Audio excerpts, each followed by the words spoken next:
setiap hari Jumat yang sangat ditekankan untuk dibaca oleh setiap muslim adalah surah Al-Kahfi.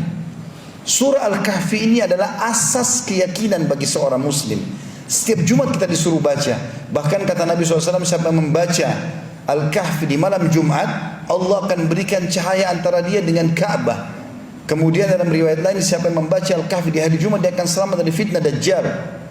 Di Al-Kahfi apa yang sedang diceritakan? Di beberapa ayat pertama adalah keyakinan yang dibangun oleh Allah Subhanahu wa taala. Bagaimana seseorang muslim yakin Al-Quran ini benar, lalu berpegang teguh pada apa yang ada di dalamnya, baik informasi ataupun hukum-hukum yang sudah terjadi sebelumnya, yang sedang terjadi di zaman sekarang, dan yang akan terjadi di masa akan datang. Dan semua yang dibutuhkan dalam roda kehidupan di muka bumi ini, dari sisi sosialnya, ekonominya, politiknya, semuanya ada dalam Al-Quran. Kemudian mulailah Allah Subhanahu wa taala memberikan gambaran 3 kisah yang unik sekali. Kisah tentang Ashabul Kahfi, 7 orang anak muda yang beriman kepada Allah. Di zaman pada saat itu orang semuanya tidak ada yang beriman kepada Allah. Lalu untuk membawa keyakinan mereka ini bahwasanya memang ada Tuhan Allah, mereka selamatkan diri ke gua. Dan akhirnya Allah Subhanahu wa taala dengan kayak itu menyelamatkan mereka. Allah tidurkan mereka 309 hari di dalam gua tersebut dalam kondisi tubuh mereka tidak rusak. Dan Allah suruh kita ulang-ulangi kisah itu setiap Jumat. Renungi kisah itu. Bahwasanya keyakinan akan membawa kepada keselamatan, terutama kepada Allah Subhanahu wa taala, atau keyakinan kepada Allah Subhanahu wa taala. Kisah yang lain juga Allah ceritakan tentang perjalanan Nabi Musa dengan Nabi Khidir alaihi wassalatu wassalam. Bagaimana Nabi Musa alaihissalam pada saat berkata, saya adalah orang terpintar atau yang paling memahami hukum Allah di muka bumi. Maka Jibril AS datang pada saat itu menyampaikan, hai Musa, bukan kau orang yang paling mengetahui hukum Allah, tapi masih ada hamba Allah yang mengetahui, dan Allah menyuruh kau mencarinya. Maka mulailah diceritakan dalam surah Al-Kahfi bagaimana Musa AS jalan mencari Khidir. Lalu pada saat bertemu dengan Khidir, dia minta, semoga engkau bisa mengajarkan kepadaku ilmu yang Allah ajarkan kepadamu. Apa kata Khidir? Tentang masalah pondasi keyakinan. Boleh kau belajar dengan aku, tapi dengan syarat, jangan bertanya apa yang aku lakukan sampai aku yang jelaskan. Maka kata Musa, baik, saya ingin, saya boleh jalankan itu. Kata Khidir, bagaimana kau bisa meyakini itu atau menjalani itu sementara kamu sendiri tidak akan bisa sabar melihat sesuatu yang belum pernah masuk di benak kamu. Dia mengatakan, saya coba bersabar. Maka terjadilah sesuatu yang unik pada saat itu. Dalam Al-Quran dan surah Kahfi diceritakan Khidir naik di atas sebuah kapal dengan Musa alaihi wassalatu wassalam. Lalu tiba-tiba Nabi Khidir membolongi kapal-kapal pelayan, padahal mereka orang miskin. Lalu Musa bertanya, hai Khidir, kenapa kau bolong-bolongin kapalnya para nelayan ini? Apa dosa mereka? Bukankah mereka orang miskin? Kata Khidir, bukankah sudah saya katakan jangan kau tanyakan apa yang saya lakukan sampai saya jelaskan? Maka kata Musa, baiklah, saya minta maaf. Lalu berjalan lagi sebentar, beberapa langkah, turun di sebuah lembah atau di sebuah kota atau sebuah desa. Tiba-tiba Nabi Khidir menangkap seorang anak kecil lalu membunuhnya. Maka Musa AS bertanya lagi, bagaimana bisa kau bunuh seorang anak kecil yang belum berdosa, belum balik?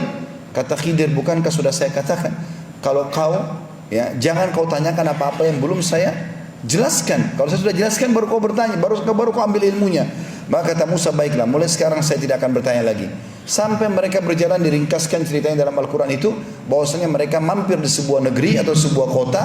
Lalu Nabi Khidir dan Nabi Musa minta tolong untuk nginap di kota itu. Di zaman dulu sebuah kota dibuatin sebuah benteng yang besar, ada pintu gerbang, mereka tidak bisa keluar dan masuk kecuali dengan izin pemilik benteng tersebut. Maka pada saat itu pun mereka menolak karena Musa dan Khidir dianggap orang asing di situ. Mereka tidak mau kedua orang ini nginap di situ. Maka yang terjadi, Khidir pun pada saat mau keluar melihat ada tembok mau rubuh. Oleh Nabi Khidir disentuh tembok tersebut, tiba-tiba jadi bagus kembali. Nabi Musa AS cuma kasih masukan saja. Lalu berkata, wahai Khidir, kalau kau mau, cukuplah perbaikan tembok ini, kita minta sebagai balasan jasa supaya kita diizinkan nginap di tempat ini. Kata Khidir AS, saya sudah katakan, hai Musa, sekarang saatnya kita berpisah. Saya sudah bilang jangan menjelaskan apapun atau bertanya sebelum saya jelaskan. Maka kata Khidir, maka sekarang saya akan jelaskan kepadamu kenapa saya lakukan ketiga perbuatan tersebut yang membuat kau tadi kaget itu.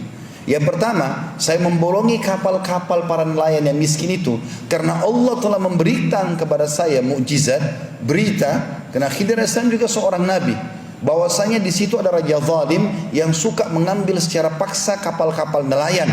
Dan kalau dia melihat ada bolongan saja sedikit, dia tidak akan mengambil kapal tersebut. Allah suruh saya membolongin kapal-kapal itu, nanti nelayannya tinggal tambal sedikit saja. Tapi dengan itu mereka tidak kehilangan kapalnya. Anak kecil yang saya bunuh itu juga sesuai dengan perintah Allah. Karena anak itu sangat durhaka dengan kedua orang tuanya. Dan Allah menyuruh saya membunuhnya, maka pencipta dia menyuruh saya membunuhnya, maka tidak ada dosa bagi saya. Kemudian juga Allah ingin mengganti anak itu, kalau meninggal sebelum balik, maka dia akan selamat karena belum ada hukum padanya. Serta Allah gantikan buat kedua orang tuanya anak yang saleh, karena kedua orang tuanya orang saleh. Dan yang ketiga adalah saya memperbaiki tembok itu bukan karena saya berharap balasan, tapi di bawah tembok itu ada harta yang disimpan oleh ayah pemilik rumah itu. Jadi rumah itu rupanya dimiliki oleh dua anak yatim, ayahnya sudah meninggal. Di bawah tembok itu ayahnya meletakkan harta untuk kedua anaknya, tapi belum sempat dia jelaskan, kemudian dia meninggal dunia. Maka kalau rubuh tembok tersebut, masyarakat itu akan mengambil secara paksa. Maka saya disuruh oleh Allah perbaiki tembok tersebut sampai sudah bagus tembok itu, barulah kemudian nanti satu waktu kalau mereka dewasa Allah rubuhkan, harta itu akan dimiliki oleh anak yatim tersebut. Ini kisah kedua yang Allah ajarkan kepada kita setiap Jumat baca, sesuatu yang Allah tentukan dan terapkan walaupun mustahil di mata manusia, dibangun di atas pondasi keyakinannya. Dan yang ketiga kita tentang Zulkarnain, seorang raja yang berkuasa di muka bumi ini. Bagaimana dia menghadang dua suku besar Ya'juj dan Ma'juj untuk menyebarkan kerusakan di muka bumi. Dan dengan izin Allah dia bisa membendung kedua suku tersebut dengan membuat sebuah benteng yang sangat kuat di antara dua gunung dari timah yang dipanaskan dengan besi-besi yang disusun dan dipanaskan juga.